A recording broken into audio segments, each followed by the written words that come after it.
Hello, good evening all. So today is week 7 solve with a session. Please go to joinpd.com and use this code over here. That is WMPLRG. Okay.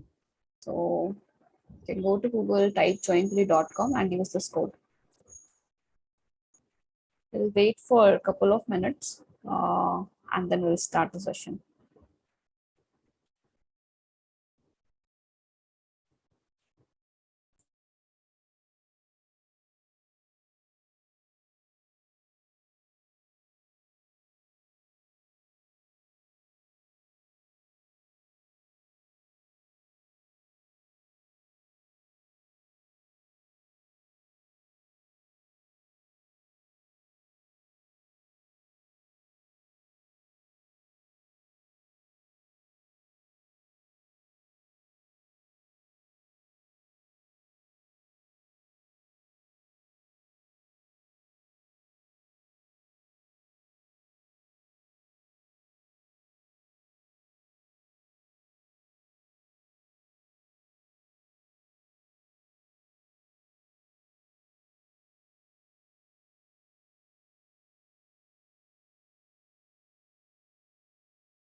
Good evening, ma'am.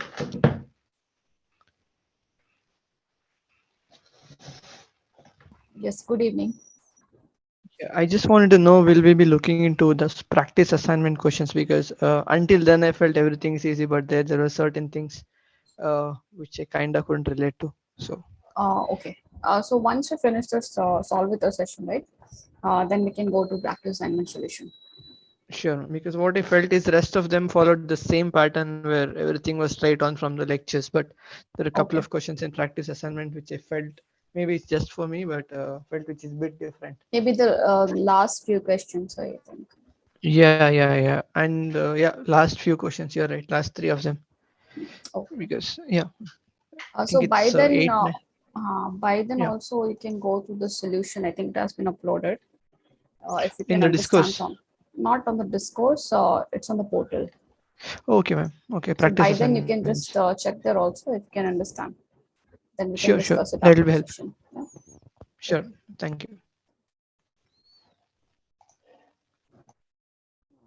Please tell us about the collab notebook for week 6 content. Okay, so week 6 you have this continuous distribution, right?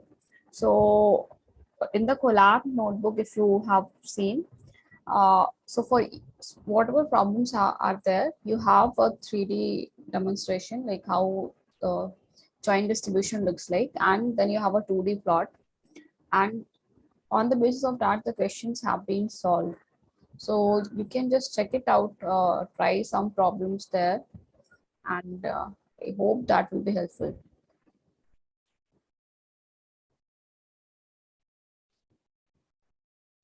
Okay, so 20 students have joined. Others who have not joined yet, please go to joinpd.com and use the code WMTLRG.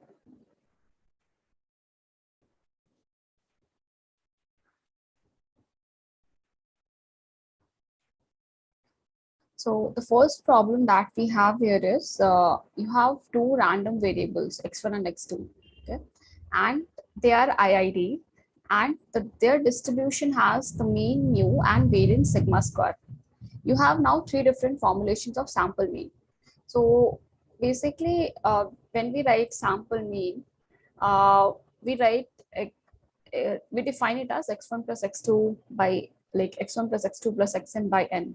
But here we have given three different formulations. Okay, so one sample mean is defined as a equal x1 plus x2 by 2. Other we have defined it as 0.1 x1 plus 0.9 x2, and other some random variable c we have defined as x2. So among all those three sample mean that we have defined, uh, which one has, what is the relation of the variance between them? So this is what you have to find out. You have four different options given here. You can try to solve it. Okay. So this problem is not so difficult. So I will give you maybe 2-3 minutes, then we'll look at the solution.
Okay, we have some 22 responses here.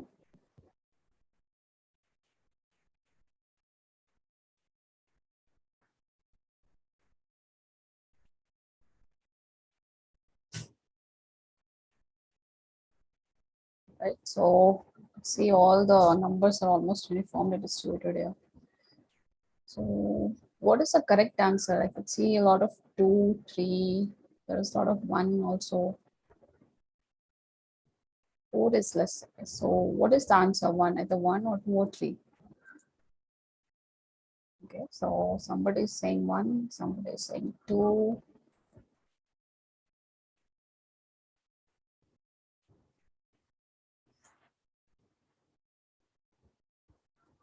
So how do you find the variance? Like, let's say if I have, just give me a minute. Sigma square by n.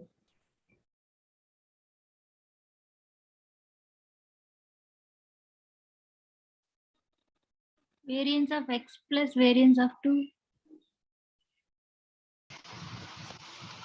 Expectation of x square of expectation minus expectation of x square. Square of expectation. Sorry, Isn't could you repeat? sigma square by n? I mean ex square minus ex square. X square minus x whole square. Okay.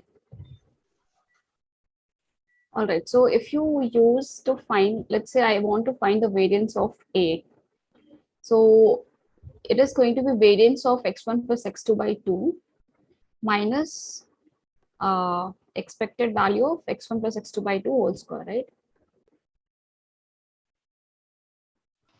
That is what I meant. Yeah. So if you take the square, so what did you get? What is the variance of A according to that? I'm also working at this. Actually, I'm working at the same time. I'm at my job now, Okay. so I've not Okay. made the Okay. calculation. Okay. So can you just do the calculation now? So you have said you will find variance of A as expected value of A square minus expected value of A whole square, right? This is what you said. Yes.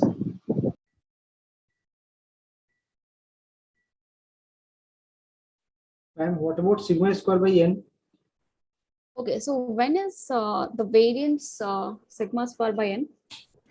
When we calculate the variance of sample mean. Okay, so is it the sample mean? Okay, if you look at A, that is the usual sample mean, that the way you define, that is x1 plus x2 by n, right? So if you want to find the variance, how did you find the variance there? Let's say I found the variance of A. So if you try to find variance of A, it is going to be variance of x1 plus x2 by 2, correct? And since 1 by 2 is a constant, we pull it out, right? So this is a constant, and when you pull it out, it becomes c square times variance of x1 plus x2, correct? Hmm. So on the Pardon top, ma'am, I'm not getting this. I'm not being able to understand. I'm sorry, ma'am. Can you please explain the question? What does it actually mean? Like, how do you get mu with A, B, and C? I mean, I'm kind of puzzled with the okay, statement that how the did we get? instances of variance from So your A, B, and question C. How is, can one sample mean? Yeah, yeah. your It's more question basic. is, Yeah, okay, I will, okay.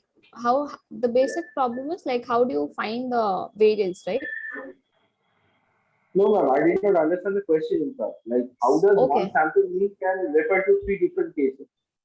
Yes, you had two random variables, those were IIDX, and you had taken three different formulations of sample mean, we say. Okay, so if you look closely over here, so the coefficient of x1 and x2 is always becoming 1, like if you sum it over.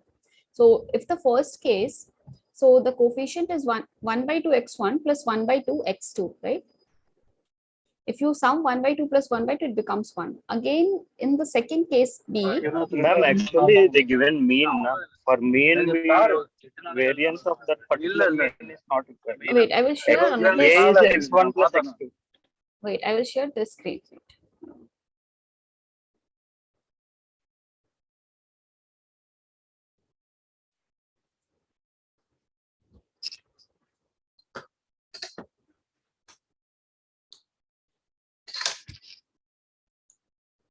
So first thing is, first we will look at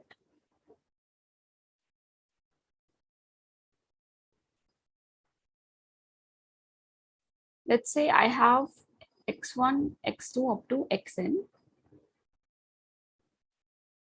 They are IIDX, okay, and it is given that expectation of x is, let's say, mu, and variance of x is, let's say, sigma square. Okay. And when we say that x1, x2, xn is IID x, then it means the distribution is same, right? So whatever properties your x has, the same your all the samples will follow. So basically all the expectation, that is expectation of xi, is going to be mu, and similarly variance of xi is going to be sigma square. Correct?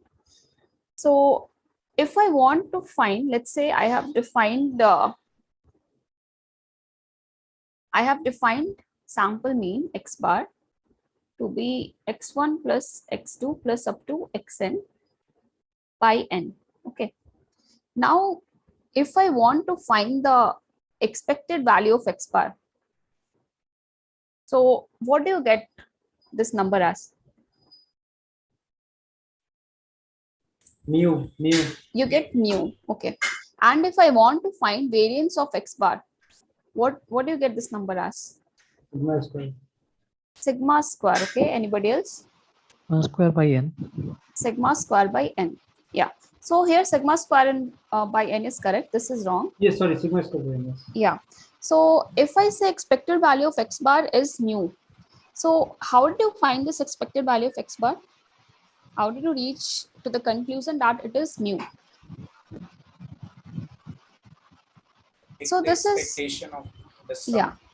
This is the X1, population. Yes. So mean, it's right? a general sum of random variable, right?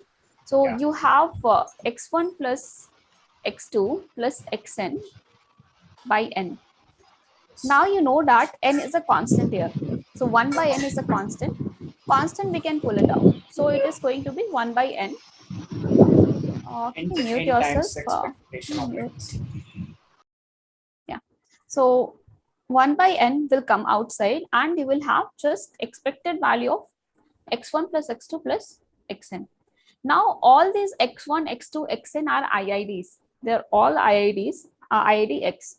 So we can just store n time expected value of x. This is what we can write as numerator, and denominator we have n. So you will just have expected value of x, that is mu. So this is how we find the expected value of x1 plus x2 plus xn by n. Similarly, if we have to find the variance of x1 plus x2 plus xn by n, right? So in this case, so we know that variance of sum a times x, it is going to be a square time variance of x, correct? So in this case, the constant is 1 upon n. So once you pull it out, it becomes 1 upon n square times variance of x1 plus up to xn by xn. So same the way expectation follows the linearity property when it is IID.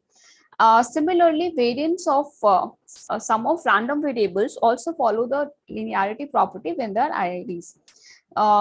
So saying that we can write the numerator as variance of x1 plus variance of x2 plus up to variance of xn.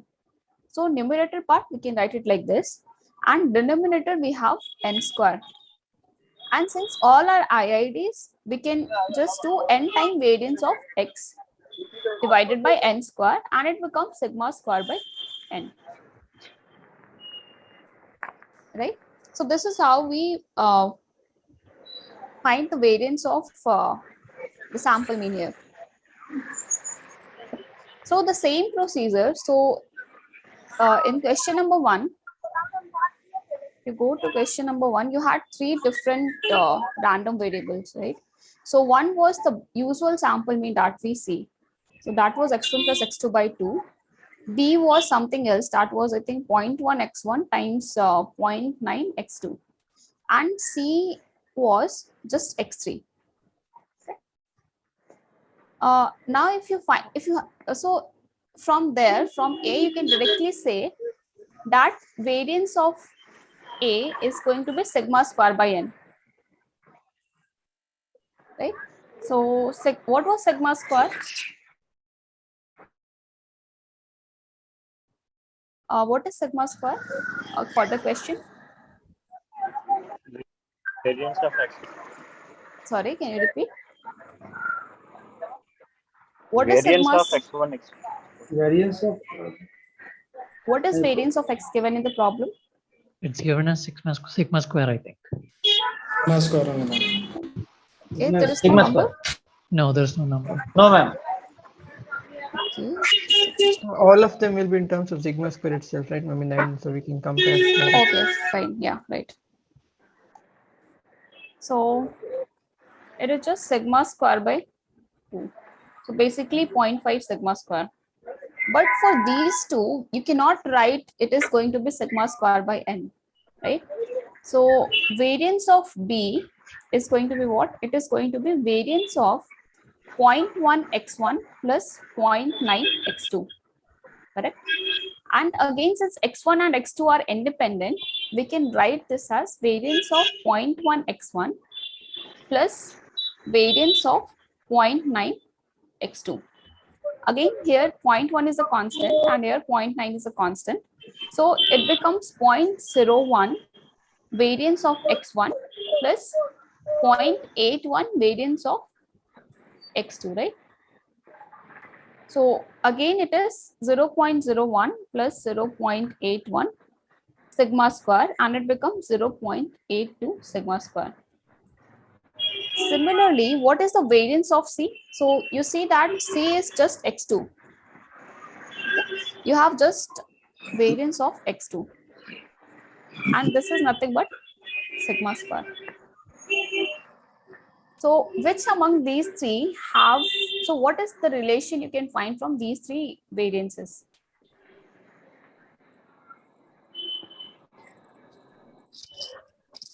C.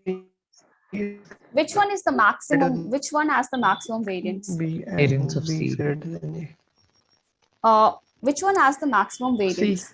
C. C has. So variance of C is maximum. C. Then you have for B, right? Then you have for B. And then you have for A. So one general idea here. So why do we take, why do we define our sample mean to be x1 plus x2 by 2 or in general x1 plus x2 plus xn by n? Because this will give you the minimum variance, right? So since this is giving you the minimum variance, that is why we generally takes our sample mean. We define your sample mean in this way, x1 plus xn by n. So this was the idea for this question to just if you see, yeah. Ma'am. Yeah. Mathematically, it's clear, ma'am. Yeah. But I'm just asking for clarification from intuition point of view. Like all A, B, and C are my sample mean, right?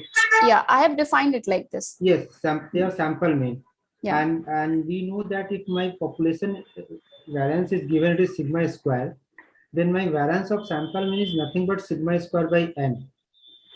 So going by that logic, it comes to mind that every time var A equal to var B equal to var C should be the right answer. Mathematically, whatever we have done, that's clear, ma'am. There is no problem in that.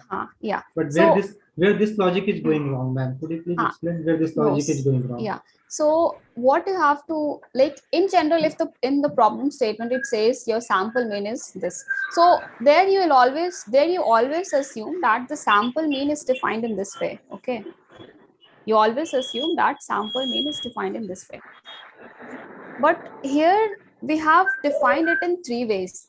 Okay, so one was x1 plus x2 by 2 and second was basically some linear combination. So sample mean is, let's say, a1 times x1 plus a2 times x2 plus up to an times xn, where sum of ai's, where I is varying from 1 to n, comes out to be 1. So this is how it was defined in this problem, if you look carefully. Right? The sum is 1, the sum 0.1, 0.9 is 1, again it is 1. But why this problem has been given to you is just to see that only if you take the sample mean in this form, you are getting the minimum variance. Okay. Yeah, so you can take any linear combination of x1 like the random variables and try to put it in this form, like the sum of the constant should come out to be 1. Okay. And right? so for C, in the case of C, Are we considering that number of sample is only one, so it is sigma square by n means sigma square by 1. That is the reason what is coming sigma square. Yes, this third line, sir. Okay, so C is what? C is just you have taken Only one sample. one sample, right? So here that is here just n is variance 1. of x2. So here n is 1, right? Huh.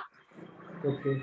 No, not in that way. That n is 1. It is just if you find the variance, it is just going to be variance of x2. Correct. And x2 is coming from where? X2 is coming from a population whose variance is sigma square, right? So it is just going to be sigma square. So if it is coming from one more thing, ma'am, here if it is coming from population, right? So in that case, it should be sigma square by n, na? No. That is what I'm saying. Sigma square by n. So if I assume n equal to 1, then also it is coming correct. If I write sigma square by n and put n as 1, then what about if I write if I have to find the variance of x2 by, let's say, 2.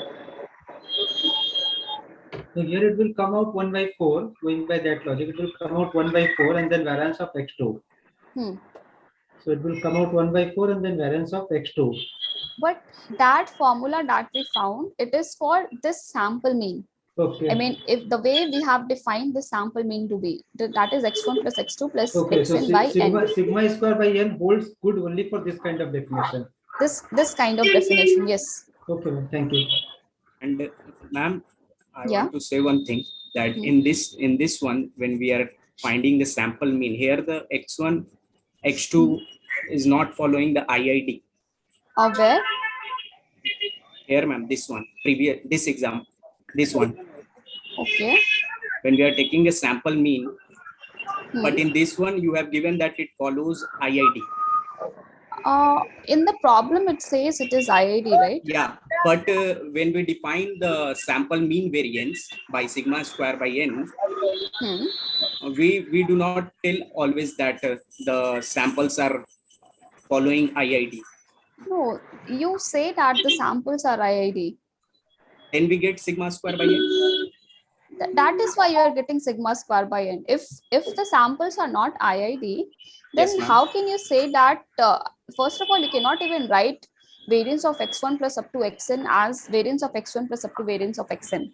Just because all these samples are IID, and so all these variances, their variances are going to be also same as sigma square. That is why we can write it as n times variance of x, that is n times sigma square divided by n square, and then it comes out to be sigma square by n.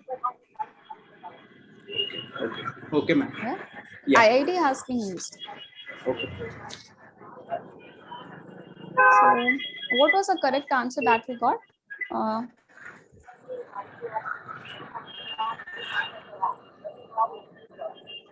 One, and then one, right?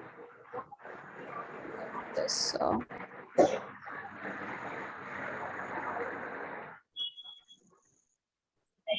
The answer was 1, right? So the answer will come out to be 1.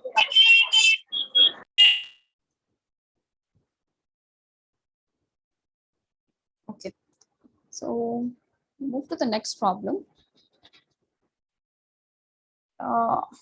The problem says a fair die is rolled 1000 times. Let x denote the number of times x is obtained. Okay.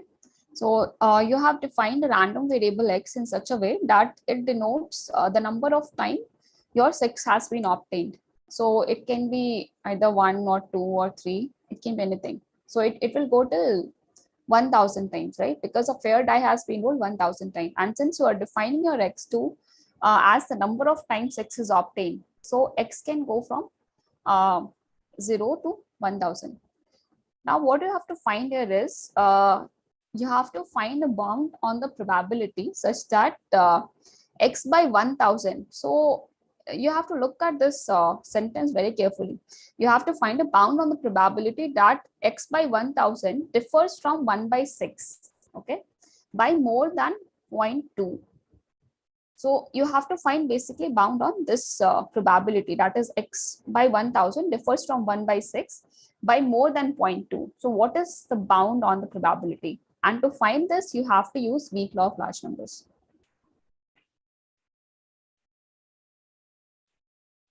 So just read the problem very carefully. Just look what is going to be the expectation, variance, and then try to put it in the weak law of large number form, and then try to solve it.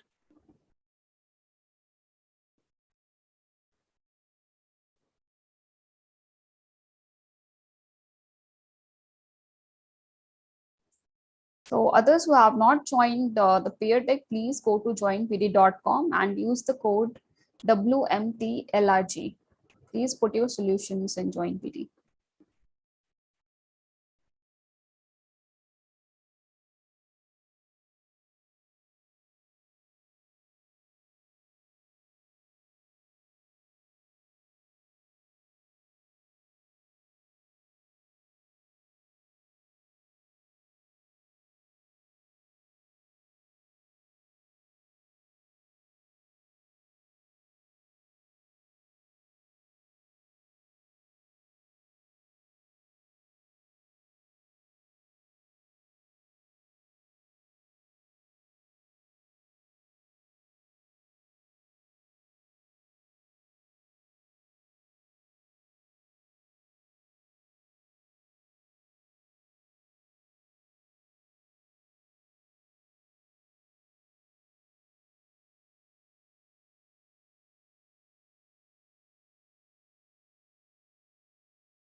Okay, so what is the answer of this?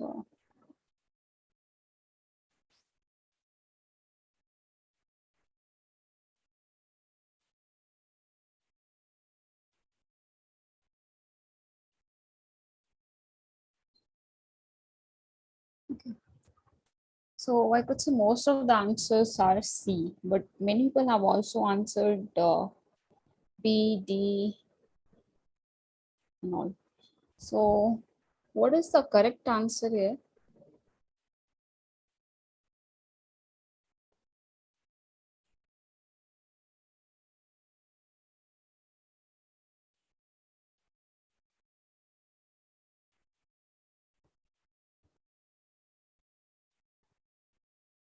Anyone would like to explain this problem?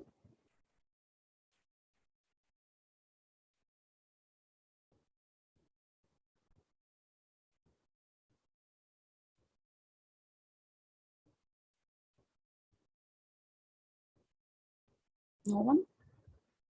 Okay. Can I try, ma'am? Yes, you can try. Yeah.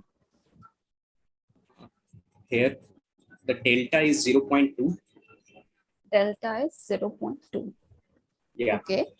And n is 1000, and sigma is 5 by 36. Sigma Because is 5 by 5 by 36. 36. Yes, ma'am. Because it's following the Bernoulli binomial n 1000 times, and p is 1 by 6. Okay. So what is NPQ? What, ma'am? So if x is following binomial distribution, right? Yeah. So what is the mean you told? What is the mean of x? Mean of x. One Mean by is six. np. Yes. So what it is going to be? So 1 by 1000 times 1 by 6, right? Yeah. And Yes, ma'am. the variance is going to NP. be NPQ, correct? So Yeah. 1000 times 1 by 6 times 5 by 6, correct? Yes, ma'am. So what is the variance? Variance is Just I'm taking. Your voice is breaking, whoever is trying to speak. because Yes, Shrajan, I couldn't hear I couldn't listen what you told. Can you repeat? yeah, There are it's 1000 samples, ma'am. It's actually Bernoulli p Bernoulli 1000 samples. distribution, Okay. right? Yes. It's not a So binomial. we will take it's a Bernoulli p 1000 samples. Hmm. So mu for one sample is p, and Okay. sigma square for is p1 minus p. Okay. So what is So sigma? What is sigma? What is sigma square? 5 by 36. 5 by 36, right? Yeah. Yes, ma'am. So we are trying to find out the bound for the probability that x upon 1000 differs from 1 by 6 by more than 0.2. Right. So here delta is 0.2. Okay. So we are using the formula probability less than equal greater than delta is less than equal to sigma square upon n delta square. Yes. Right. Yeah. So we are getting C. What you're getting answer as C. Okay, so one confusion that many people have also answered A, right? So I think the right answer you have found, but in at most and at least you got confused, and that's why many people have answered A also. Yeah, so whatever you have explained is right. I'll Yes, just go to the solution. Now, okay. So random variable x denoted the number of times 6 was obtained on rolling the die 1000 times. Okay. So if we take 1000 IID samples where each of the sample will represent, will give the value 1 if on a fair die, 1 has appeared, and otherwise it will give 0. So each of the xi's are representing Bernoulli. X is binomial that you have to take care of. Yes. So X is binomial, but each of the xi's that you are taking, that is Bernoulli. And the expectation of each of those samples are going to be mu, and variance is sigma square, that as you have told is 1/6 and 5/36. Now we have to find a bound on probability that mod of x by 1000 minus 1/6 is greater than 0.2. Right? So basically x by 1000 is nothing but your sample mean, and expected value of sample mean we know. So if you write the weak law of large number, what does it says? It says probability that mod of x bar minus x, mu is greater than c is less than equal to variance of x bar, that is sigma square by n del c square, right? So in this case, x by 1000 is x bar, and we know its expectation is 1/6. So this part is clear, and 0.2 is your c. So to find the bound on this, it should be less than equal to variance of x by 1000, basically variance of sample mean. So variance of sample mean comes out to be sigma square by n. So sigma square, we saw it is 5/36, and divided by n, in this case it is 1000. And again you have to divide it by 0.2 square, right? So using weak law of large number, we knew that probability that mod of x bar minus mu greater than delta was less than equal to sigma square by n delta square. And after you substitute all the values, you get the bound to be 5 upon 1440. So this is the greatest upper bound, right? So basically, so basically this is maximum value the probability can take At is most. going to be 5/1440. So that is why we are saying is at most 5/1440. Is this problem clear to everyone? Is there any doubt? Yeah, ma'am. Madam, in that case, can we actually turn the sign and then say it is at least 1435/1440? Is that the same? Where do you want to turn the sign? Instead of probability being less than or equal to, can I make it greater than or equal to? Okay, so when it becomes greater than equal to, you have two different formulations of this expression, right? So this 1 minus. So here what is written is probability mod of x bar minus mu greater than delta is less than equal to sigma square by n delta square. But if I have to change the sign over here, like if you want to make this less than equal to greater than equal to, then it will become probability mod of x bar minus mu less than delta.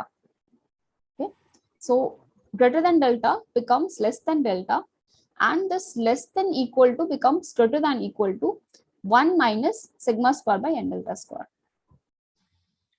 Okay. So I hope you have seen both the formulations and the problems. Ma'am, 5/36 I didn't understand. Ma'am. Sorry, which part? 5/36. Sigma square is 5/36. Okay, why sigma square is 5/36? So what does each of the xi represent? In this problem, like I had said that your random variable x denote number of times 6 is obtained on rolling the dice 1000 times. So it was x denoted like total number of times you have obtained the 6. Okay. Now if I take 1000 different IID samples, where let's say x1 is representing, like x1 is representing what? Like you have rolled the die once and you want to see whether it is a success or failure, correct? So how is a success defined? Can you tell me how is the getting 6, right? So success is defined as getting 6 after rolling a die. Okay, so I've said let's roll a die once and I want to check whether it is a 6 or it is not a 6. So once I get a 6, I will say the random variable is taking the value 1. Otherwise, for every value we are giving the value 0. So such kind of situation, we know it models a Bernoulli random variable, where you have just two outcomes, either success or failure, and probability of success is fixed, that is 1 by 6 in this case, because probability of getting a 6 is 1 by 6, correct? Now similarly, Yeah, ma'am. It is x2 p into 1 minus p. sorry, p into 1 minus p, right? So you got y variance is 5 by 36. No, ma'am. No, okay, you Each still didn't get. each Okay, exercise. Hello, ma'am. each Each exercise. exercise is also binomial. No, each exercise are Bernoulli, right? No, ma'am. X describes the number of times 6 is obtained on rolling the die 1000 times. But and then each xi is the instance of that x. No. So x1 is will be how instance. x is defined as x1 plus x2 plus up to x thousand. Each of the xi is defined as it is take. I will share another screen. I will write it down.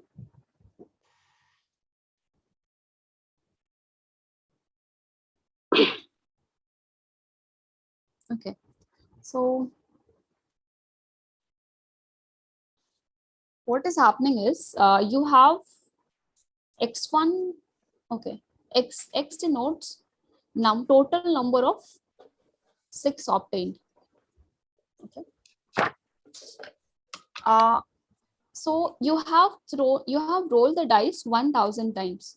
So if I roll the die first time, so either you can get a success or a failure. Got it, ma'am. I was confused actually. You got it? Yeah, ma'am. Yes. Okay. So it is clear that variance of xi is 5 by 36. 5 by 36. That is nothing but 1 by 6 times 5 by 6. Yes.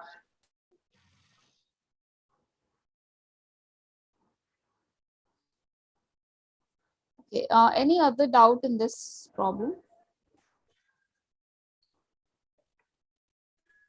Just a question, madam. Yes. When we say x bar minus mu is greater than delta, we are looking for something beyond the bounds. Yes. So basically, if we say what we have written there is probability mod of x bar minus mu greater than delta is less than equal to variance of x bar upon delta square, right? This is what is written there. So what does it actually means? You have a mean, okay, you have a mean and you have a delta. So mu plus delta and mu minus delta. Okay. So if you look at the expression, this expression, so where does this lie? I mean, where does the sample mean lie? Sample mean is at mu. Between mu minus delta and mu plus delta. So sample mean lies here, basically. Yes, ma'am. Right? So this is clear, right? X bar is greater than mu plus sigma and X bar is less than mu minus sigma. This part is clear? Yeah. Okay.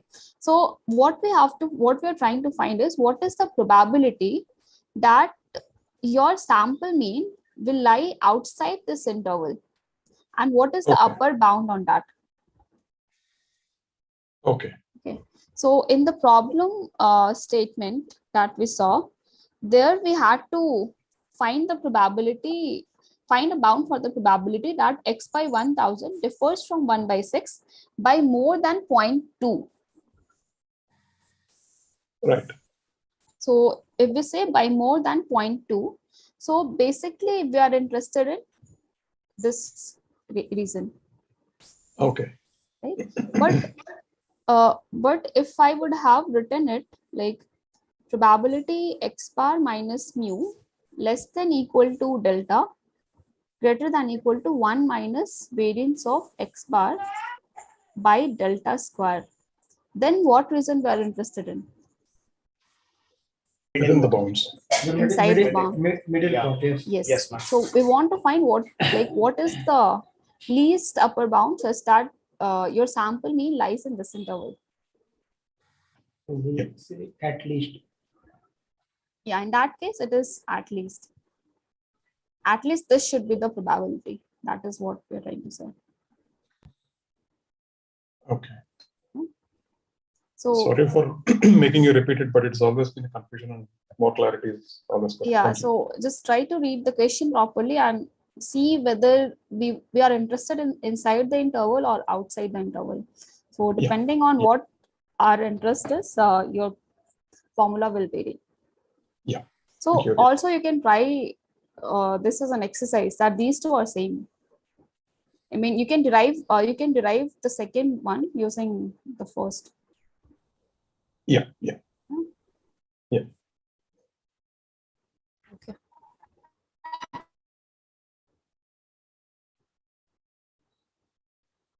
All right, so we'll move to the next problem now.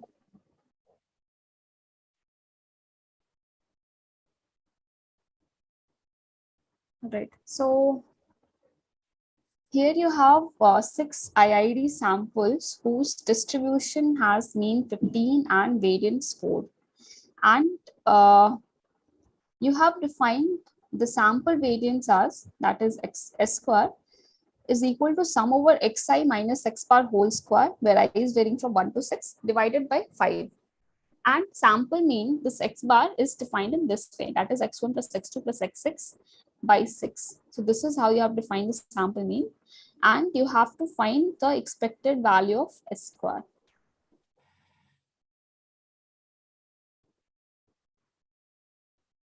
It is very easy.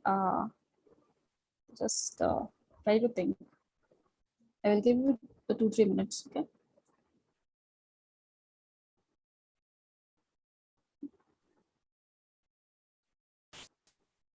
Okay, Pascal, you're asking why is 0.4 in denominator. So are you talking about the previous problem?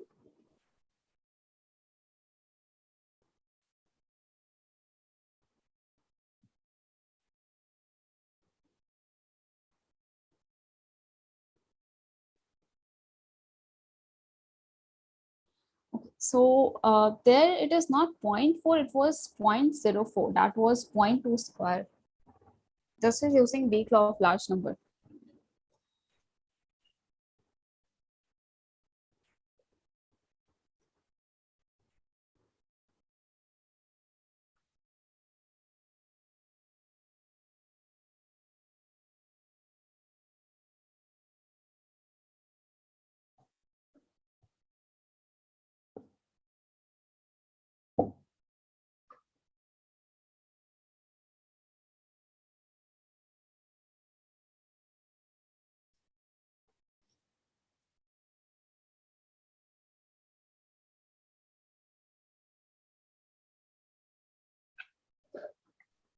Others who have not joined Peerdeck, please go to joinpd.com and write your answers there.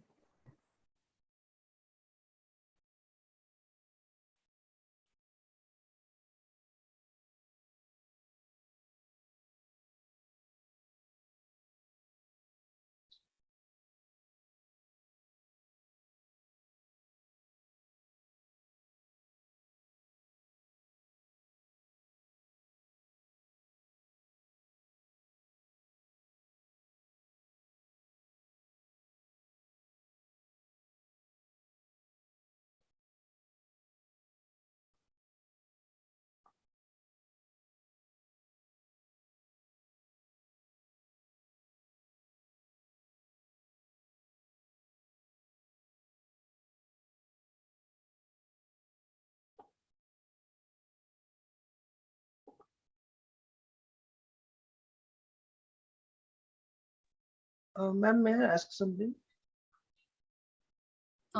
Is it related to this problem? No, something different. Okay, so you can ask once this problem is over.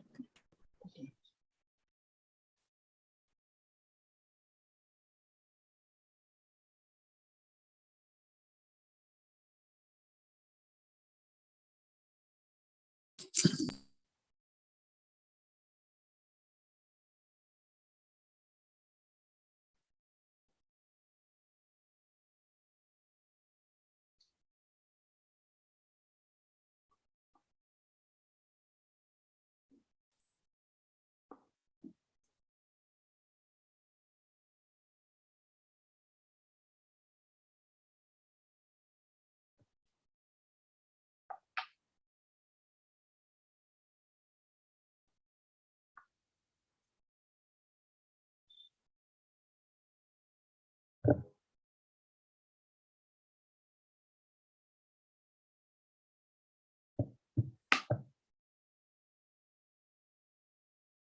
see there are so many different answers, but 4 is the most likely here.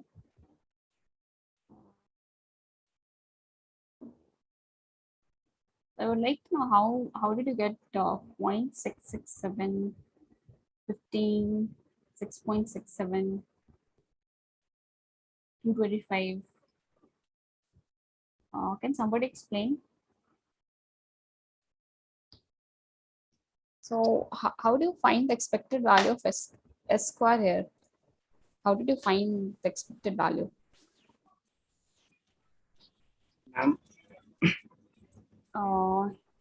Yes, Rita. We can derive the formula for e to e s square if we take e both sides. Okay, yeah. But I have derived it for n samples, ma'am. Okay. Okay. So I got it n minus 1 upon n sigma square. N minus 1 upon n sigma square. Okay. Yeah. So n minus 1 here is 5 and divided by 5 sigma square. So you got 4 as the answer. You got 4, right? N is 6 here, no? Yeah, so n minus 1 is what? N minus 1 is 6 minus 1. Yeah. So that is 5. 5 by 5 sigma square. So 5 by 5 times 4. That is 4. N is what? N is 6. N is 6. And n minus 1 is 5. Yeah. So 5 by 6 sigma square. Okay, okay. Divided by you got n, right? Yeah. Okay.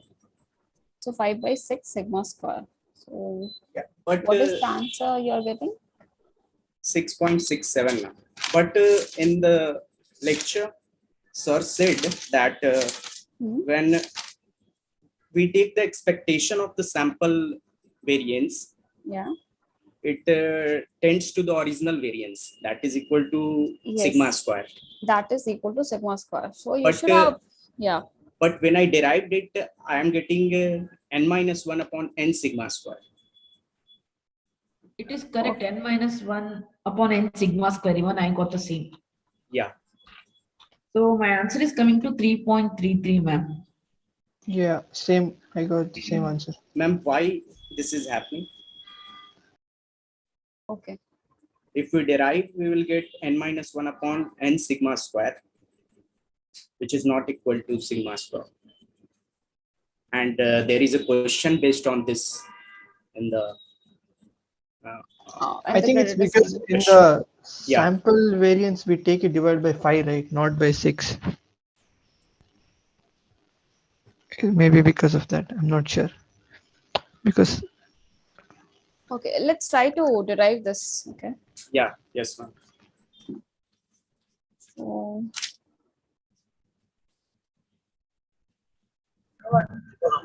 Ma'am, they have a question before you derive this. On the first line, which says that x1, x2, x6 IID samples means what? Like I draw one sampling. In one sampling, I draw 6 random samples, and are you trying? Are you showing it's something? actually 3.33, ma'am. 20 by 6. Yeah. Let's derive. Okay. Yeah. Let's derive, then we'll discuss. Okay. So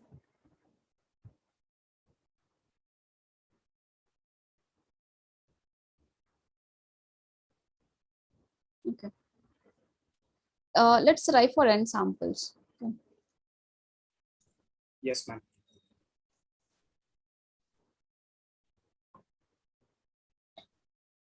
So we have x1, x2 up to xn.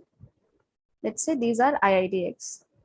And expectation of x, let's say, is given to be mu. And variance of x is given to be sigma square. We have defined S square to be sum over xi minus x bar whole square, where I is varying from 1 to n, divided by n minus 1. Okay. but I have taken n there. You have taken n there. Okay. Yeah. So if you look at that problem we had given, there s square was sum over xi minus x bar whole square, I varying from 1 to 6 divided by 5. Right? And it will be sigma square. Sorry? And if you derive, we will get sigma square. Then you derive, you will get sigma square, correct? Yeah, yes. So I think you have derived it correctly, but there's a because you had taken n minus 1 to be So n. that is a population variance, ma'am. This is a sigma square, right? This sigma square is a sample variance. No, Population this sigma variance. square is population variance. Ma'am, but I have taken in the place of n minus 1. You have taken n. Yeah. So am I doing it wrong?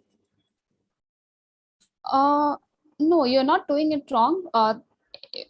When you did this, I mean, in place of n minus 1, when you took n, you got it to be n minus 1 by n sigma square, right?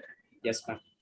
But in place of n, if you take n minus 1, we will get sigma square. Yeah. You will get sigma square, right? Yeah. Okay.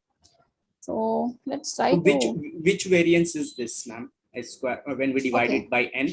So when we divide it by n, when we divide it by n, so basically this is also we are defining it as a sample variance, but this sample variance is unbiased. This is sample variance is biased.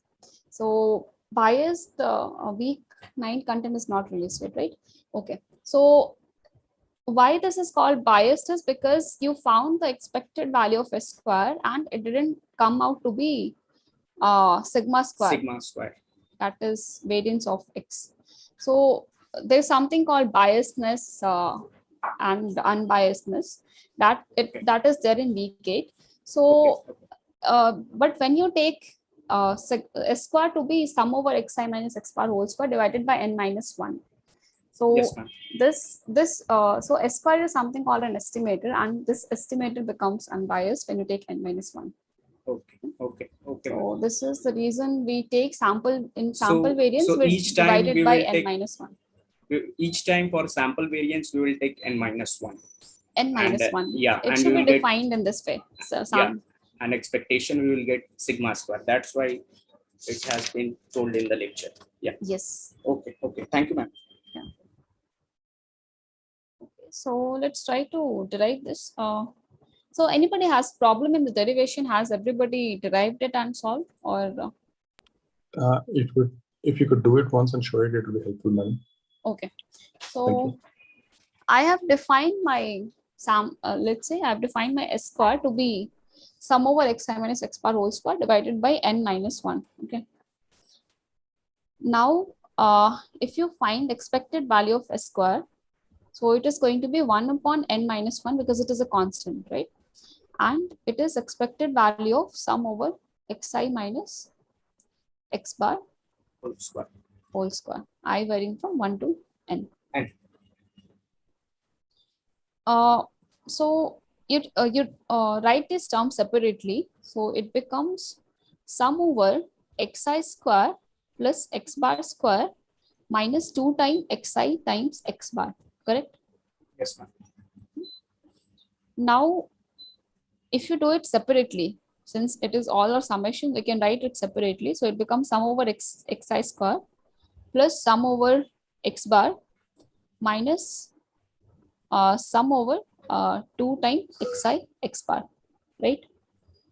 And I is varying from 1 to n, I is varying from 1 to n, and I is varying from 1 to n. It will be x bar square, man. Sorry? It will be x bar square. When I'm opening X bar square. Okay, sorry. Yeah, right. X bar square. So xi is varying. The first term, xi is varying. So let's keep it as x bar xi square, I varying from 1 to n. Second term, x bar is constant, right? Yes, ma'am. X bar is constant, so x bar will also be constant. So we can take this x bar square outside and we'll have to multiply by n. because yeah, 1 to n. you are summing it for n times. Yes. Now again, this 2x bar is a constant here, right? 2x bar is a constant, and inside the summation we have xi, sum over xi, I varying from 1 to n. Now if you look at the expression of x bar, this is nothing but sum of xi by n. So this sum of xi, you can write it as this, you can write it as n times x bar, correct? And this becomes 2 times n times x bar square, correct? This becomes 2 times n x bar square. Now these two terms combined becomes, like, overall it becomes sum over xi square, where I varying from 1 to n, minus n minus n x bar square. Correct? Yeah. Now, okay.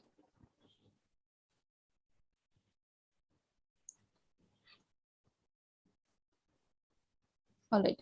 So once you proceed, becomes expected value of s square equal 1 upon n minus 1 expected value of sum over xi square, I varying from 1 to n, minus n x bar square, right? Expectation, you can put it inside. So 1 upon n minus 1, it becomes sum over expected value of xi square minus sum over expected value of n times x bar square.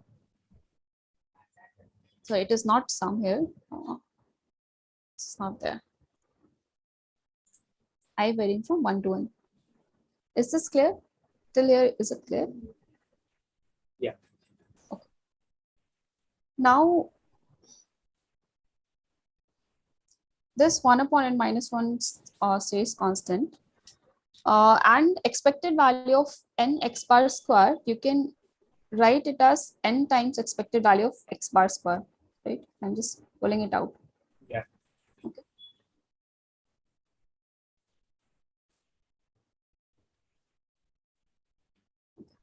Let's see here.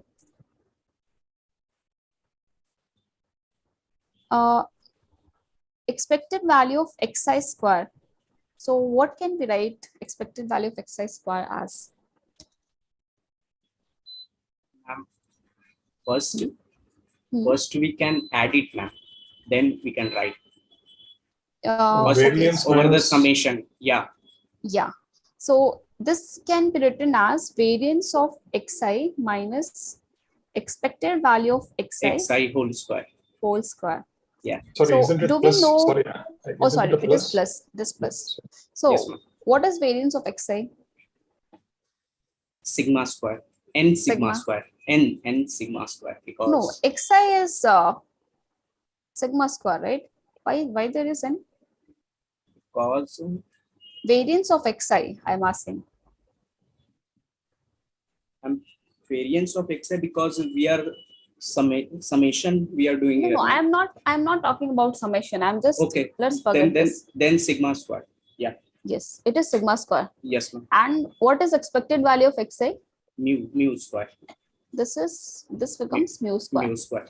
Similarly, expected value of x bar square. Yeah. So what can we write this as? Sigma square by n. No, so again it is going to be variance of x bar plus expected value of x bar square whole square. Yeah. Right? Yes, ma'am. And variance of x bar, we know it comes out to be sigma square by n plus mu square. Mu square. Yeah. Right? Yes, ma'am. Now just put these values, put these two values in this expression. So your expected value of s square will come out to be 1 upon n minus 1 sum over sigma square plus mu square, I varying from 1 to n, minus n time sigma square by n plus mu square. Correct? So this is going to be n times sigma square plus n time mu square minus sigma square minus n mu square. correct? So these two terms are going to get cancelled out. Yeah. And you have Sigma 1 square upon common. n minus 1 sigma square n minus 1, and it comes out to be sigma square. Yeah. So when you take the same sample variance as summation xi minus x bar whole square divided by n minus 1, in that case, expected value of s square comes out to be sigma square. That is nothing but population variance.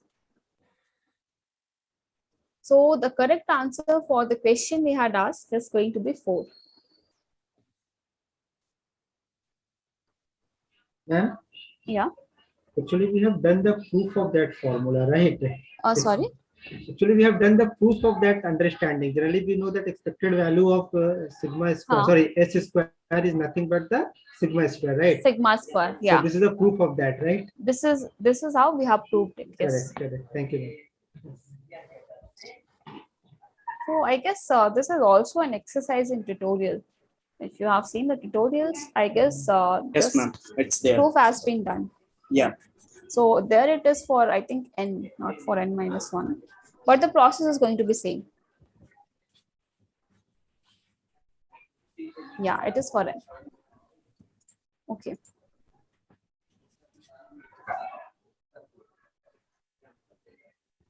So now the correct answer for this question is going to be 4. Okay. Okay, this is also the same problem, but the difference here is in place of s square, you have, in place of n minus 1 in the denominator, you have n. Yes. So how do you find the expected value of s square? So we have just discussed. I don't think it should take a lot of time.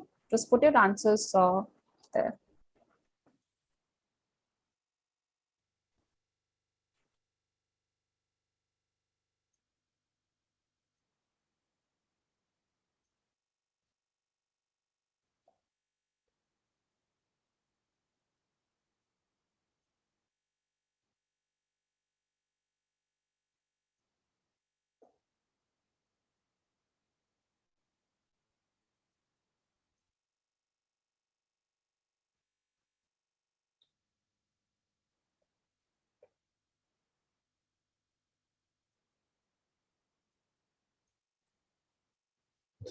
Madam, can you go to the derivation that you actually showed? I would like to make a copy of that. I know it is available, but I would like to write. Okay. Yeah.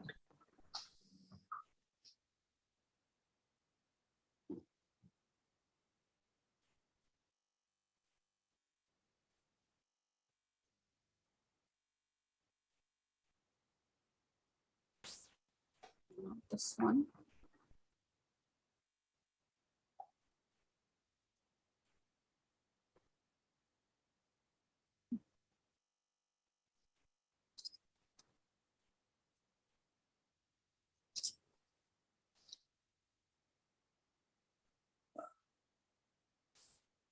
I have a question here. Okay. For the second term, that is n expected value of x bar square. Okay. Why is the variance sigma square by n? Okay, that is coming from because it's a sample. Okay. Yeah. Sample variance is where it is coming. Okay. Yes. Thank you. Should I close this file? Sorry? Should I close this?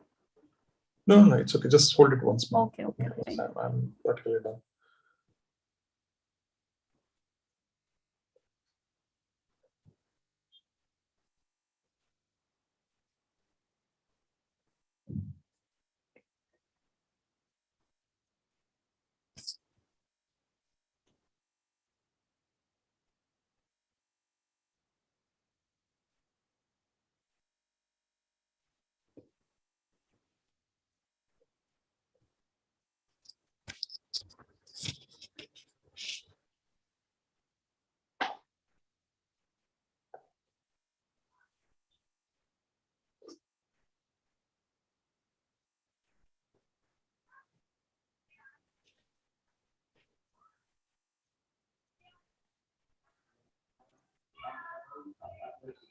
Ma'am? Yes. Ma'am, here we have written, there are 2 red lines, right? There's yeah. something we have written with red color. Yes. So the first one, when we are talking about the variance of xi, right? Variance of xi. Variance of xi. So when we are saying variance of xi, we are talking about a particular sample or a sampling, because a sampling contains a number of samples, right? And one sample means one sample. And in the next line, when I'm writing variance of x bar, right? So means Variance variance of x bar. that is means variance of sample mean, right? So the this sample mean is defined as x1 plus x2 plus xn by n. Correct. So all the samplings, right? So there are two terms now. One is sampling. When we talk about sampling, it means there are multiple samples inside that, like x1 plus x2 plus x3, like this. Like sampling one is like correct. Yeah, Five samples x1, are x2, there. xn. Yes, correct. Yeah. So in the first time when we are saying variance xi, so it means one particular sample or one particular sampling.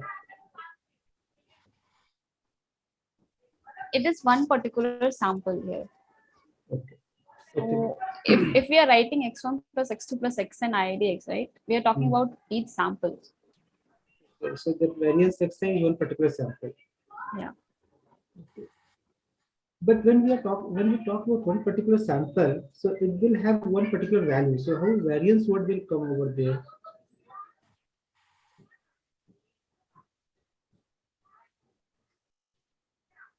So each, like, okay, in the previous example also you have seen we have written that x1, x2 up to x,000 are IIDx. Yes, individual sample.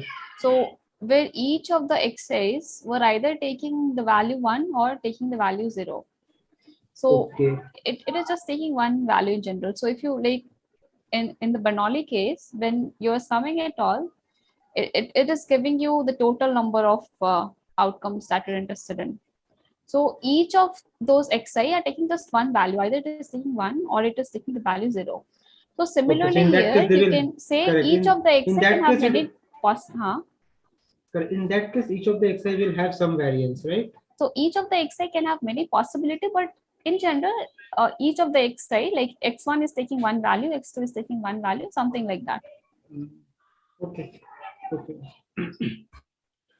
Madam, one question here. X bar is defined as x1 plus x2 till xn by n, isn't it? Yeah, x so bar is defined as x1 plus x2 plus xn by n. Yeah. So is that a constant? Should I take it as, or it is still a variable? X bar is a random variable. It's a combination of all the other random variables. That's all I can treat it as. Average of other X random bar variables. X bar is a random variable. Okay. Because each time you take a sample, you don't know what the value is going to come. Yes. So every time this value is going to differ. So call it as a random variable. Okay. Okay. And same goes for sample variance. Okay. And it is with replacement every time I become a sample, correct? Yeah, it is. We are generally taking it as with replacement because putting it once and yeah. Okay. Thank you. So just go back to the problem. Okay.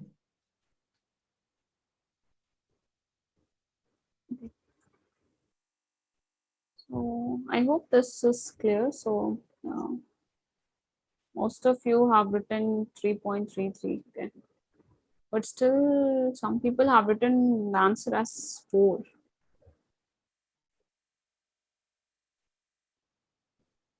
So whoever has written the answer as 4, right, that is incorrect. The correct answer is going to be 3.33. That is n minus 1 by n sigma square. So n minus, that is basically 5 by 6 into 4. So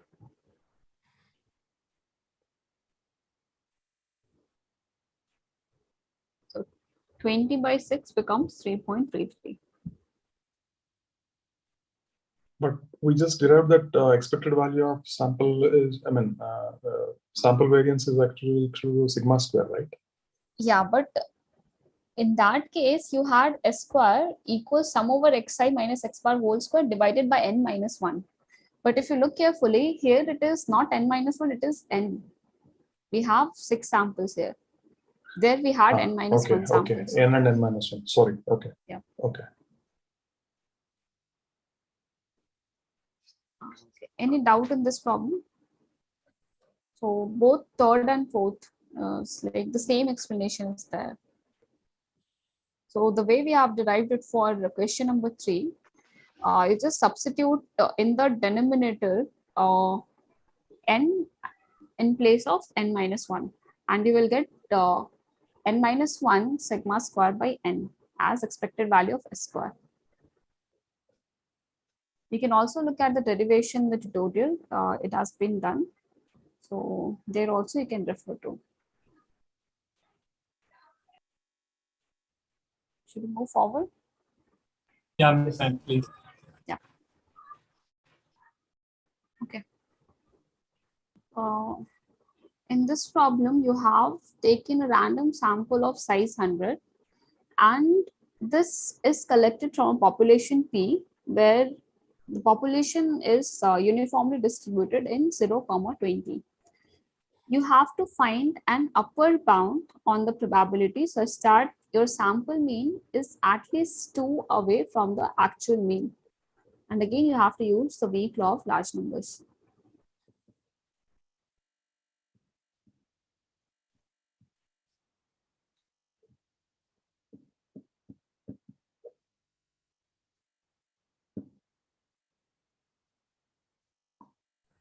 Madam, 0 to 19 or 0 to 20, madam? Uniform 0 to 20. 0 to 20. It is closed bracket, so it is 0 to 20. Continuous. Sorry? So continuous. Continuous distribution.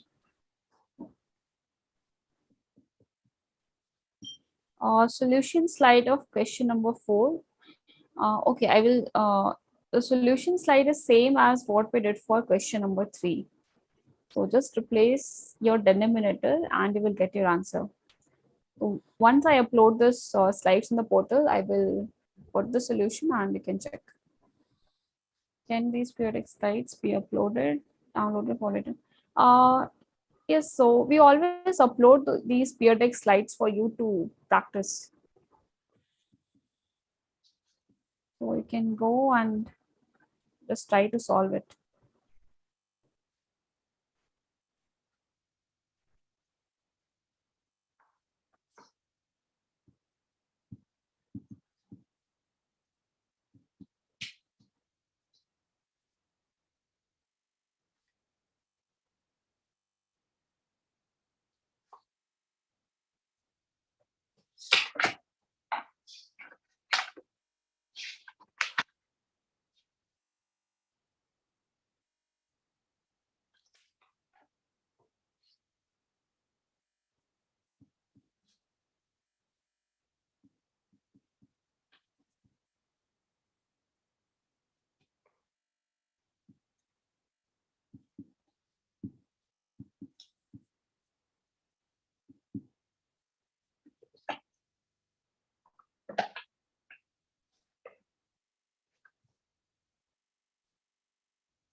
Ma'am? Yes. Actually, I was having doubt in the extra activity example which was given in that file. Can I ask Okay. that? Yes, you can ask it after the session gets over. So this is the last problem. So after this, we can discuss.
Okay, so most of the answer I could say is 0.083.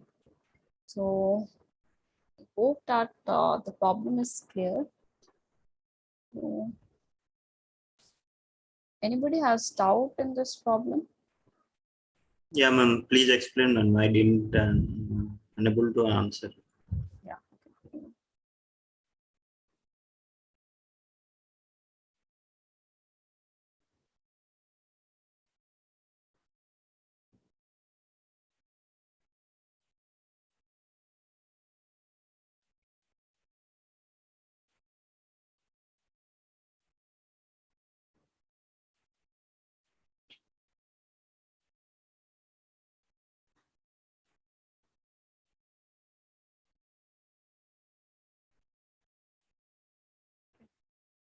So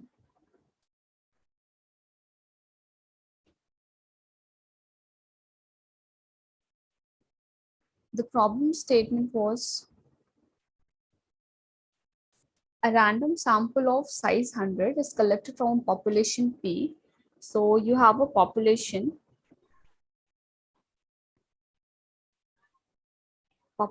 P, okay, and where P is uniformly distributed. Uniformly distributed in 0, 20.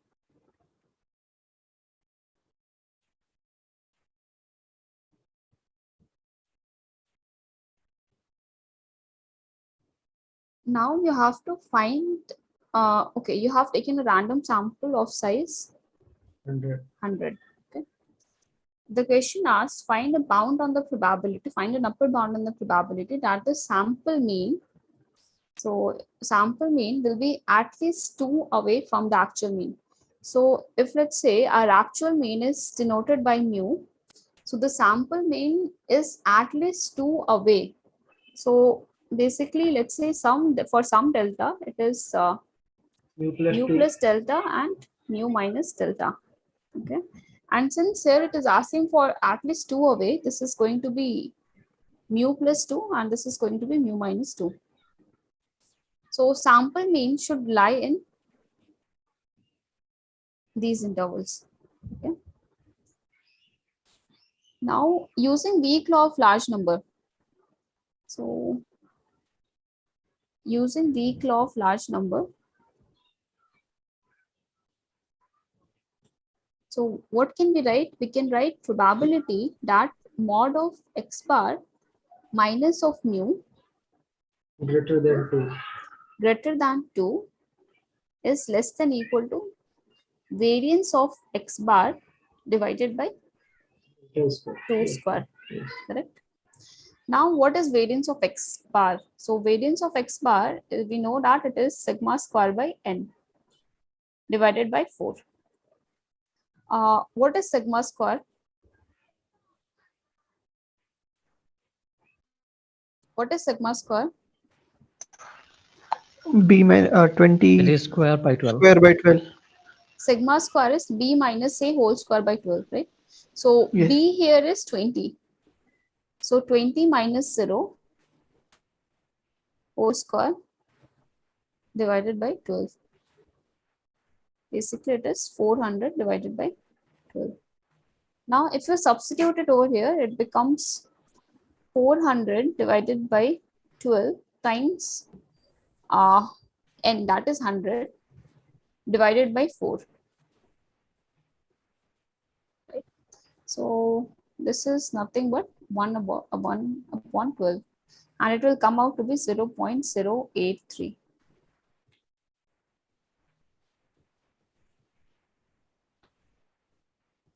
Is it clear? Yeah, ma'am. That only that b minus a whole square by 12 I am unable to calculate. Ma'am? Huh? For continuous, it is b minus a by whole square, b minus a whole square by 12, right? Whole square by 12. And for discrete, it is n square minus 1 by 12, right? For discrete? It is n square minus 1 by 12. The formula. If it is 1 to n, then it is n square minus 1 by 12. Okay. And if it is from 0 to n, then? If it Okay, is 0, that I will check in formula, no problem. No yeah, problem. That I will yeah, check you in can formula. check the formula. Ma'am, here just one clarification, ma'am. Yeah. Like number of sample is 100, right? Yeah. So this is my one sampling, right, which contains 100 samples, right? Can I say like that? Now, can you come to screen, ma'am? Okay. Yeah. Not this.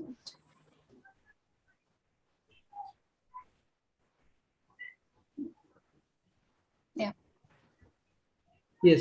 So n equal to 100. This is sampling one, so it contains 100 sample, right? You have taken 100 samples. 100 samples means 100 yeah. means sampling one. One sampling. 100 sample. Yeah. So if I calculate variance of each sample, so here I am calculating the variance of sampling one or variance of each sample. What should I understand here? How should I interpret? So variance of, we are writing x bar. Why I'm asking this question, just let me give you background also. Okay. I think in question number 1 or question number 2, when we discussed that, there are 10 samples and individually they are Bernoulli, but when we talk about x, then it becomes binomial, right? So if I treat them as binomial, then my formula gets changed. It becomes NPQ for variance, right? And if I'm treating them as Bernoulli, then my formula for variance is only PQ. So the entire calculation goes for a toss. So if this clarity is not there, then the entire calculation gets okay. You just for now, what you think is as you have one sample. Let's say you have taken one sampling. So there you have, in that sampling you have 100 samples. Okay. So if I am writing x1 up to xn IID x, okay, so where x1 to xn is our samples, IID samples that are coming from x. Okay. So each x size are going to take one value. You can think of it like that. Each x size are random, but it is going to take some particular value. Let's say this is x1 is a realization of x1, x2, small x2 is a realization of x2. So some particular value. They are fixed but random. So when we write here x bar, so whatever you have calculated, right? So whatever you have got, x1, x2, xn, you just sum all these values and you divide it by n.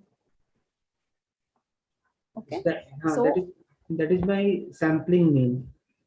Sample mean. Just say sample mean. Okay. Yes, that is so my sample mean. If I'm writing x bar, you are doing this. Okay. So just extrapolating this discussion to question number 5. Like I have question taken number 5, this one only. This one only. Okay, this is question number 5, right? Where we have taken 100 samples. So each sample will have a variance, or I am talking about the sample variance. Sorry. Each sample, like I am taking 100 samples, na? Yeah. So each unit will have its individual variance, or I will be talking about the sampling variance only, the cumulative. So if it is okay, you're talking about variance of x bar. Here, let us take this case only. There are 100 samples, okay. right? So we have whether we have whether each xi will have its own variance, or we have to talk about the variance of the entire sampling. So the variance of each of the sample is going to be same as variance of x, because we are saying they are IID x, because each of the sample is coming from your population x. So if you have a population, okay, and you are collecting a sample, so I have, let's say, population is of size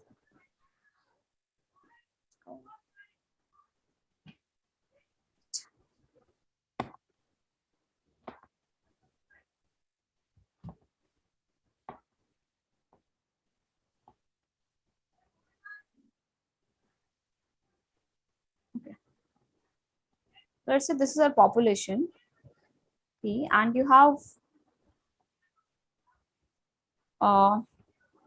taken a sample of size small n. This is a sample. Yes. Now, this population has so many values, okay? And you have just taken n values from here. So I am taking x1, x2 up to xn. But the way you are going to, like, each of the x's, right? Each of the x's are not fixed. But once I have taken one sample, each of them will have different values. So let's say what I have observed x1 to be is small x1. What I observed this x2 to be small x2. Okay. For this, we have observed to be xn. So these are the values that we have observed. These are the, we say these are the realization of these samples, x1, x2 up to xn.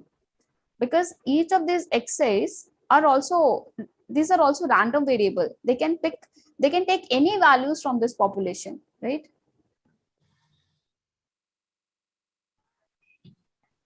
This part is this part clear, that each of the x's are random? Yes, ma'am. That is Yeah. clear. That is clear. Huh. So when I'm So doing this, when I write yes. that x1 to xn are IIDX, okay. So x bar, if I have to write sample mean, so whatever realization we have, so you have x1, x2, xn, you just add all these. So if you have to find the sample mean, so for this sample, you're writing this as a sample mean. Okay. Now, if you talk about the variance,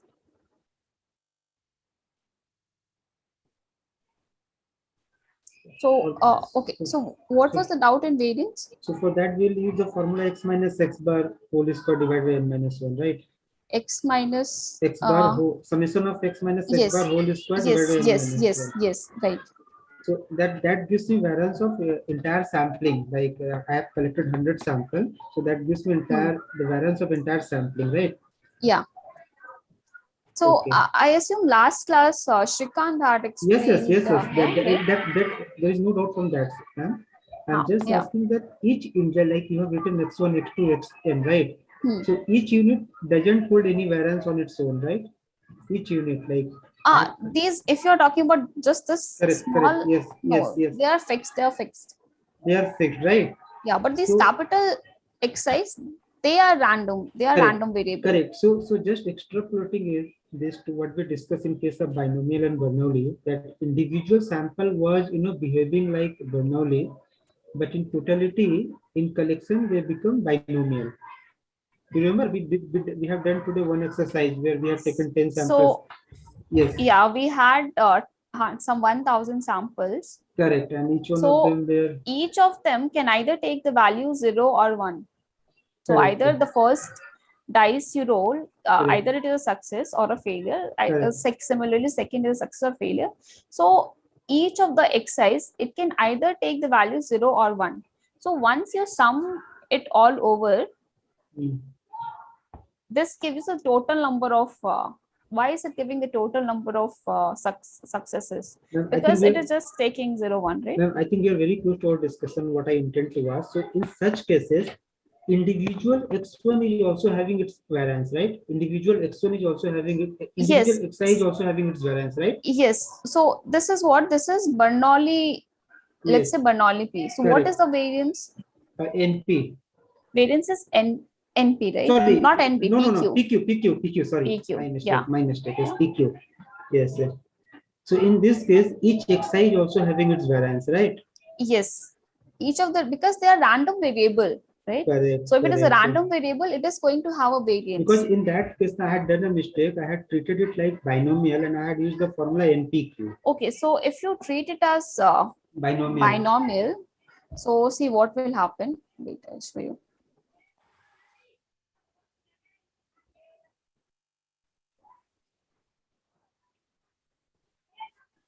Go back to whiteboard.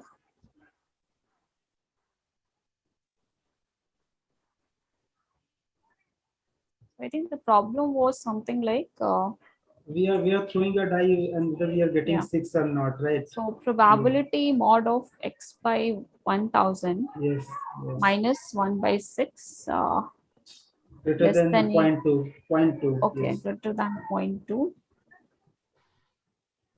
is less than equal to variance of x by 1000 by 0.2 square.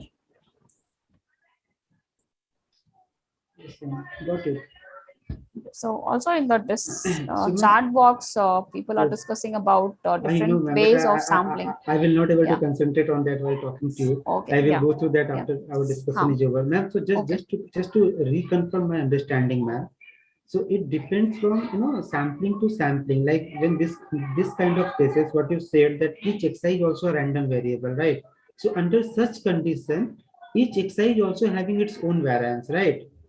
Yes, each of the xis also have their own variants because they are random variables. Just forget about samplings. Correct. About but with respect to the question number 5, each xi will not have its individual variance, right?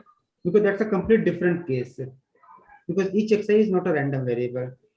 So just validate my statement. It is a true statement. Each of the xis is a in random variable. In this case, each of the xi is a random variable. So each of the xi is also having its variance, right? No, there also like you no, have. Dear ma'am, I am ma'am, in that case, question number 5, we are taking 100 samples, right? So each sample is not a random variable, no? Sorry, can you repeat? I was looking at the chat box. Yeah. In this case, there is a lot of confusion between sample, sampling, and can you go back to the chart graphics? What you have put it? Big N, small n, and big X and small x. I think you got to bring everybody on the same page. There is confusion definitely. Yeah, sir. Yeah, definitely. Yeah. Well, why can't you go flip to that chart? Okay, I will go back to the same page. Yeah. Then probably we can talk detail on the samples. No. You're out.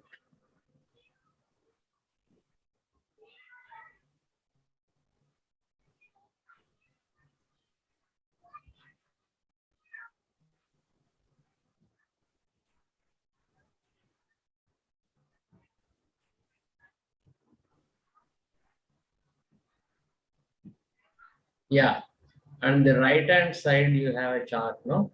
Yeah, that's right. Okay, so the big N is the population, and the small n is the sample. Size n, and small n is the sample size. Sample, and x1, x2, xn are all the samples from sampling pool. Is it? Okay, see, you had a population, and let's say I want to collect n sample. Okay. Right?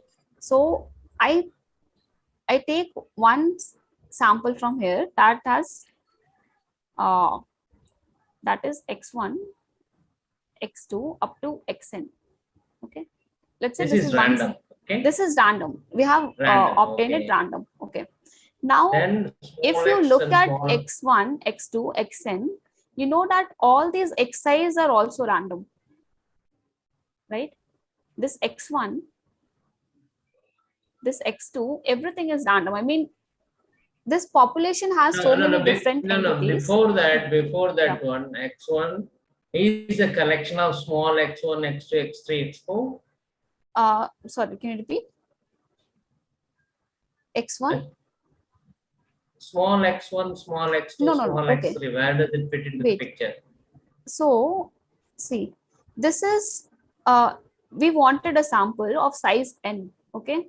We just pulled one sample of size n and we got x1, x2 up to xn, okay? These are capital X1, capital X2, capital Xn. But all these capital X1, X2, Xn, these are also random. So why, can you guess why is it random? Why is X1 random? Why is X2 random? Why is Xn random? So that is also changing for each sampling. Yes, because you have a lot of different entities in the population. Yes. This x1 can take any value, right? Right.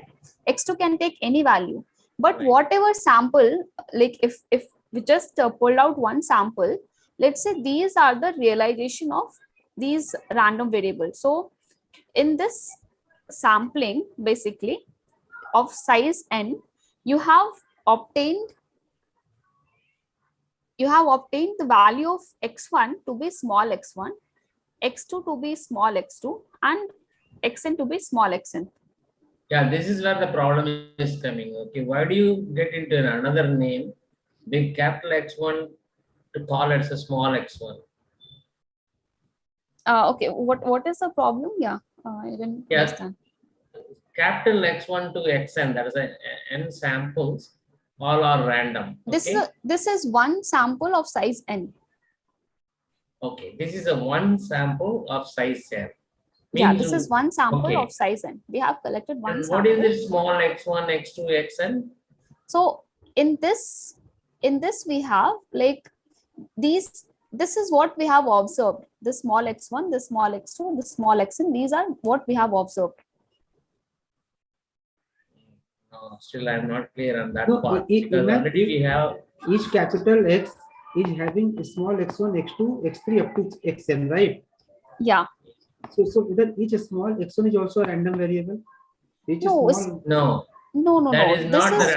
This is what you have observed. Correct. It is not a random variable, right?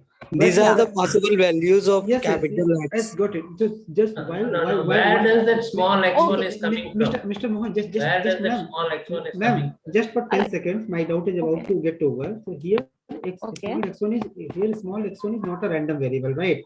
No, but while treating question number 1 or 2, where we are talking about the each small xi is also my Bernoulli distribution, right? So there it is behaving like a random. No. Again we are getting into the details with the understanding without understanding. No, that is my doubt, Mohan, Mr. Mohan. No. I'm not up to that let's speed. Go. Okay? Let's go one by one. Let's go yes, one by I'm one. just asking validation of one statement. Okay, then I so will move out. there. Here x1 is not a random variable, but in that case. There, no. There x1 was Bernoulli 01, Bernoulli P, right? So x1 can take two values, either 1 or 0. Correct. So let's say I have observed x1 to be 0. So there, this small x1 is 0. But if I write x1 equal 1, so the small x1, right? This is going to be x1. So if I have observed x1 to be 0, this is fixed, means this x1 is fixed. Ma'am, let's put it this way. Can you give us a practical example of all the things that we are talking about? Let's take the entire COVID attack as a population. Okay? Okay. And let's consider that small n is a Chennai COVID population. Okay. And what is that x1 is? Is it in COVID attack within IIT? Am I really contacting it properly? Your population is, let's say population has 2 parameter. It has, let's say it is mean mu, variance sigma square. Yeah, let's now put it in context. This population is, you're saying all the COVID positive. COVID in India.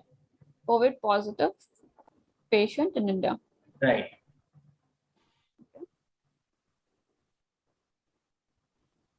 Then from this population, you want me to take a sample, okay? Right. You want me to take a sample of size small n. Yeah, so let's put it Chennai. Chennai, okay.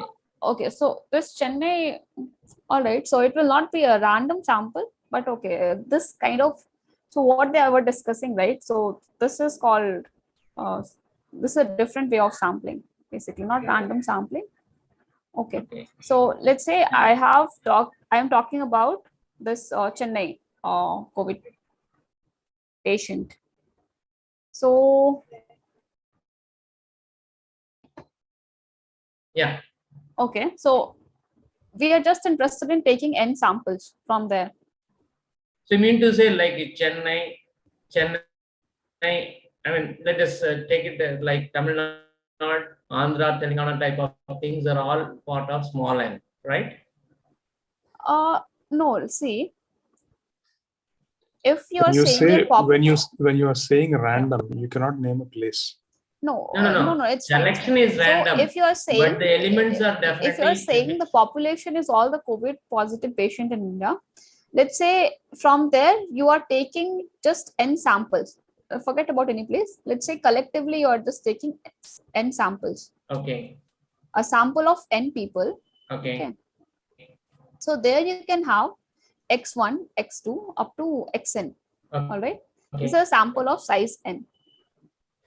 Okay. Okay. So, but each of these x1, x2, xn, so these people, so whatever characteristic or trait you are looking for, all these are going to vary, right? X1 is going to vary, x2 is going to vary. Similarly, xn is going to vary. So these are not a fixed number, right? These are varying. Okay. Right? So we are saying x1 up to xn, they are random variables.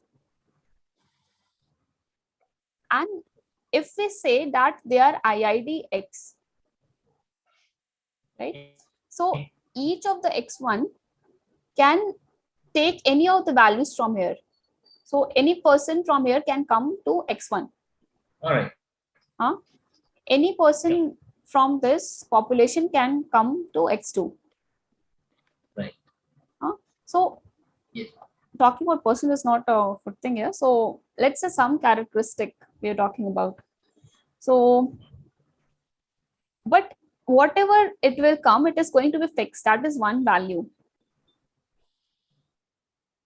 Okay. But in general, x1 is random, but the small value, like, but it is fixed. Whatever value you take, that is going to be fixed. Let's say this is what we call it a realization of the random variable x1. That means after the fact, when x1 is selected, whatever is coming in, you call that as small x1. Is that right? Yes, yes.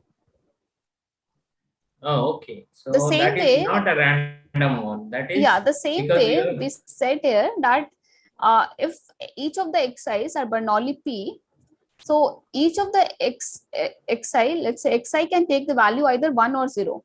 So let's say I have observed x1 to be 0. So this 0 is my small x1. That's in the case of Bernoulli distribution. Distribution is Bernoulli, and that can be a distribution. Yes, yes.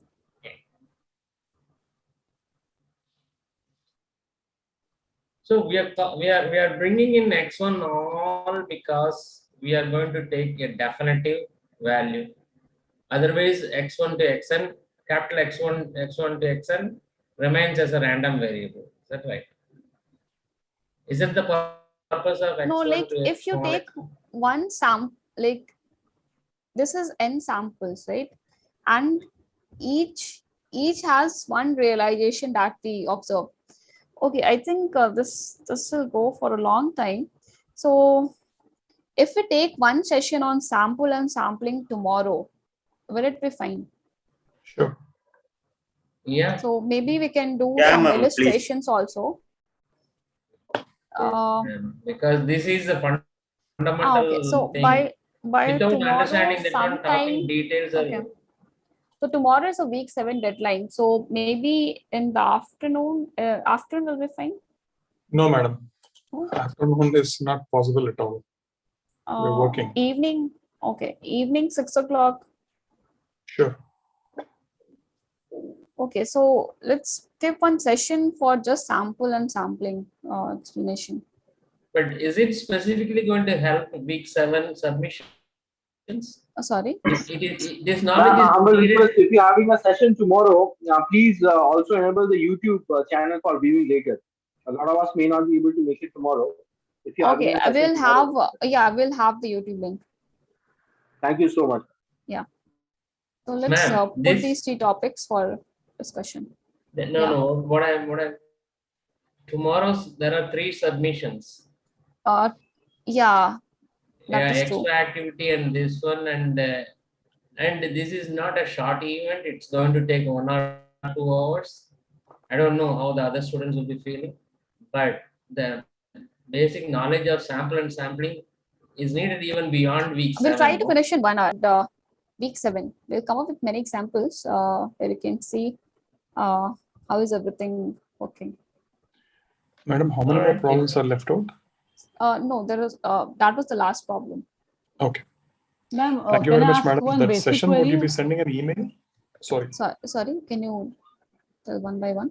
Can I ask one? Okay, Kavita, can you first tell? Yeah, actually, just one basic query. Sometime back in that third and fourth and fifth question, you said that n-1 and n, right? That s square related to a square. Yes. Now, my query is when we use the formula for that boundary, there we use sigma square by n. And here we were calculating to check what is the denominator or the numerator, right? That n-1 and n. Is it because it was IID specifically? You're talking about third and fourth problem. Yeah, right. The similar problems. Yeah. Okay. So doubt is like in the third problem we had. Yeah, I mean, my doubt is like there we calculated that n-1 by n or n-1 by n-1, right? But in when we use actually the formula for bound, there you explained that where x equal to this sigma square by n. There we use the formula directly, right? So my question was when we should check whether it is n-1 or something else over here in these questions, and when we should directly go for the formula sigma square by n. I'm totally confused in that because I used that formula at that time and I got my answer was wrong. So you had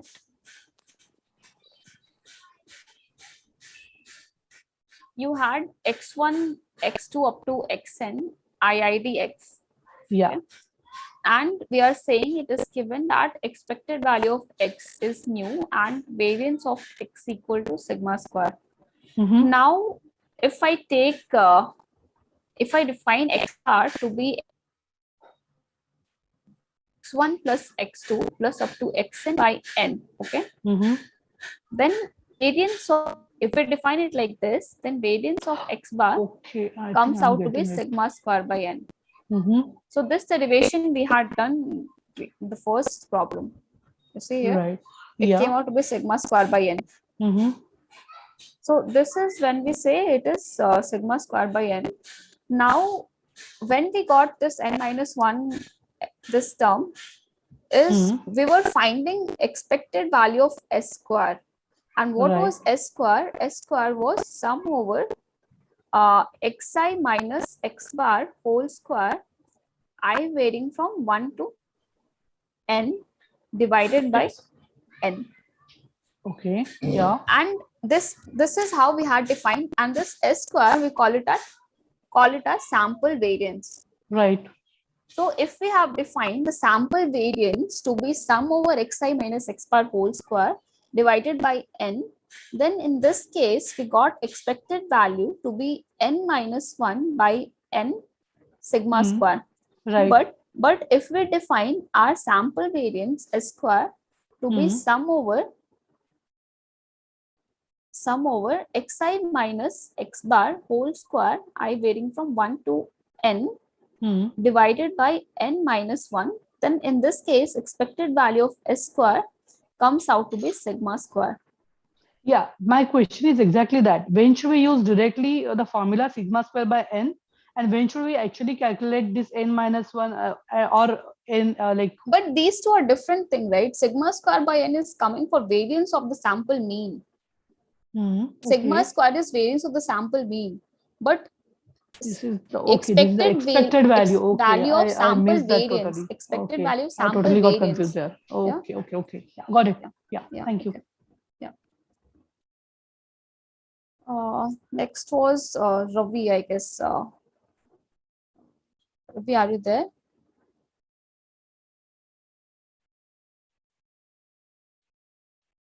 I think he dropped off. So, anything else? Somebody wanted to discuss. Okay, yes. I was having doubt in the extra activity week.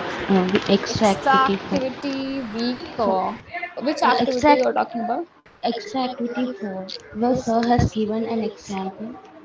Extra activity 4. Let me just check what is extra activity 4.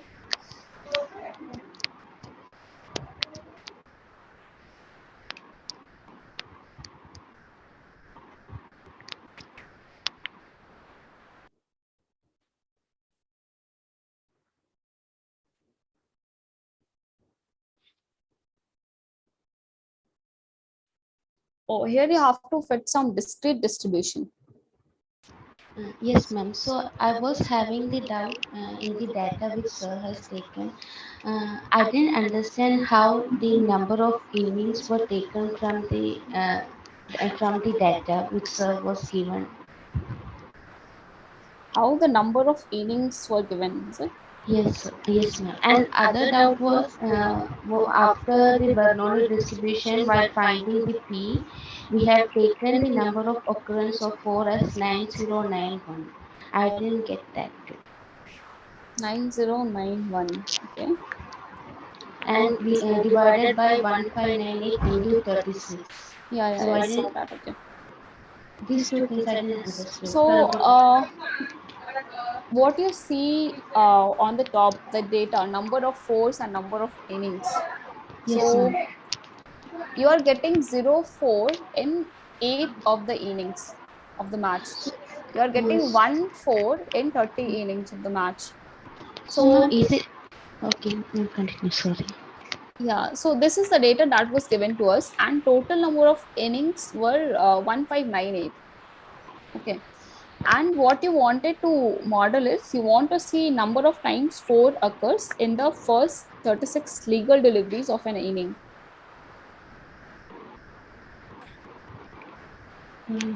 Yes, Okay. ma'am. So, So, is it okay? Sorry. tell me. Is it like wherever the 4 appears, just like in the variable names are like 0.1, 0.2, 0.3. So in those data, we have to check how many, or it's like in the second row, how many fours are there. The third row, how many fours are there. Something like that.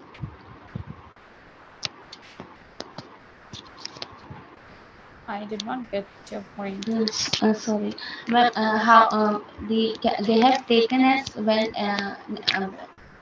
the number of 4 is 0, the number of 4 is 0 for 8 innings. So it is like in some of the rows there is no No, 4. it means in 8 of the innings you have 0-4. I mean, you didn't get any 4. Okay. So in 30 of the innings you have 1-4. So this is the data that is given to you. And on the basis of this data, we have calculated the probabilities for each of the xi. So you're getting, so we have defined x to be number of time 4 occurs in the first 36 legal deliveries. So if you say probability x equal to 0, right? So it means um, It will be your total. 4 did not occur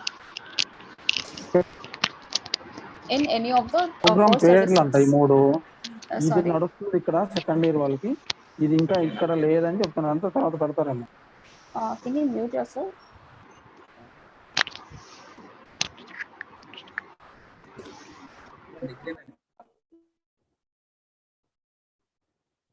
Okay, so probability x equals 0, probability x equal 1, all this is clear, right? Like, how do you calculate the probability? Yes, ma'am.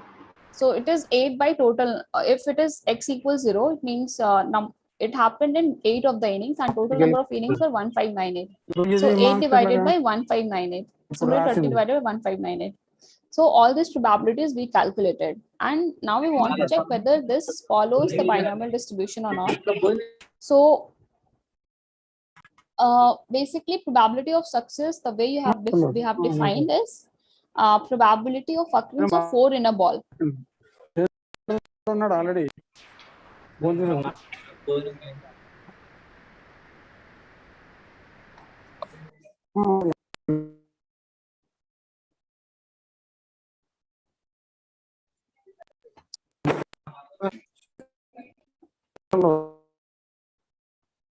There's a lot of noise. I could. Okay, so 9091 you will get by doing 0 times 8 plus 1 times 30 plus 2 times 31 plus 2 157. I there is a lot of noise.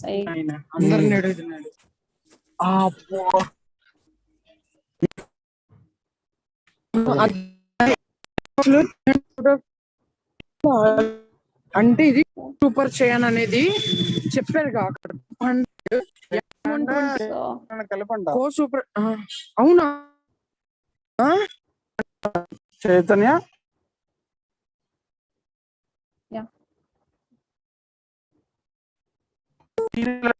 ఇద్దరు కలిపి Chaitanya Can you put yourself on mute? Chaitanya Narayana వాళ్ళ కలిసి చెప్తారా bike ఎక్కడ పెట్టావు పదం అది Can you put yourself on mute?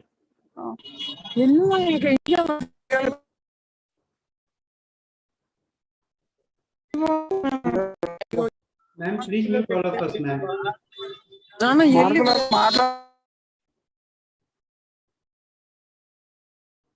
Okay. Ma'am, are you there? Yes.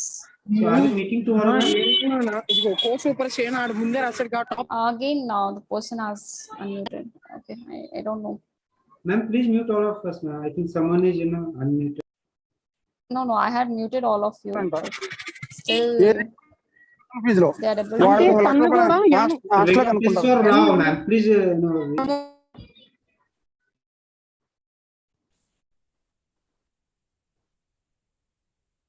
I think it is clear now. Okay, I think it is okay.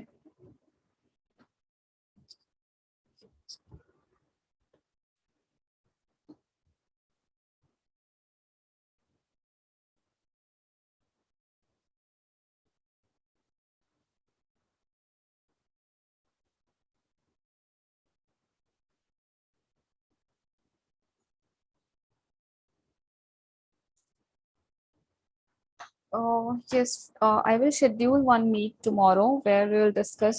It will not be long. I will keep it for 1 hour. So we'll try to discuss as much as possible from sample and sampling.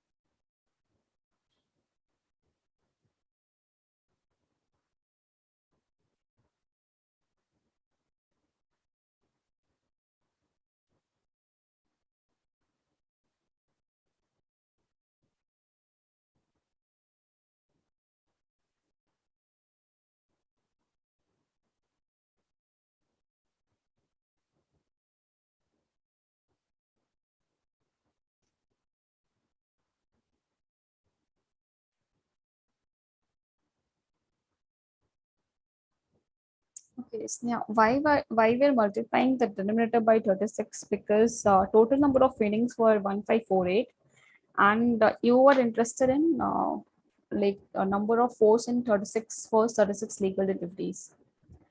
So you can check that out, the example.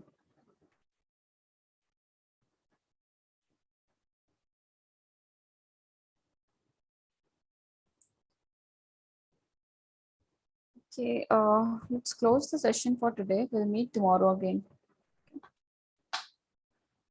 Okay. So you can drop off now.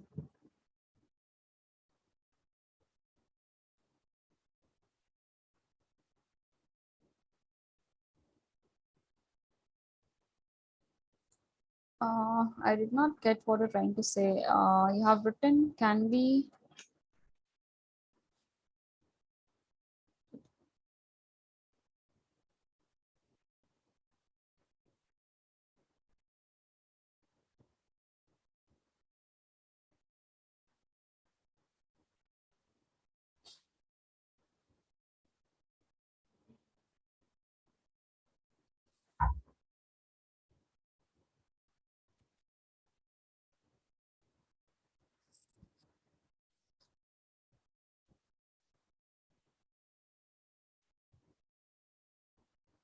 No, we were not explaining the last part where we have to make that graph. That graph was you calculate both the probabilities and you just check whether they are mapping to the same, if they are close enough, the probabilities are close enough. The value of n binomial distribution. Values of n binomial distribution. Okay.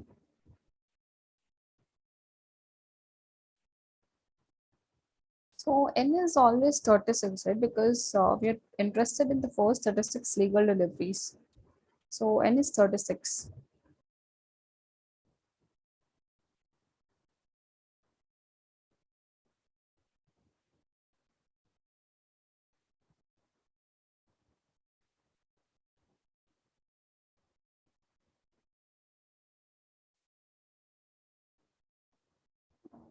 Okay, guys.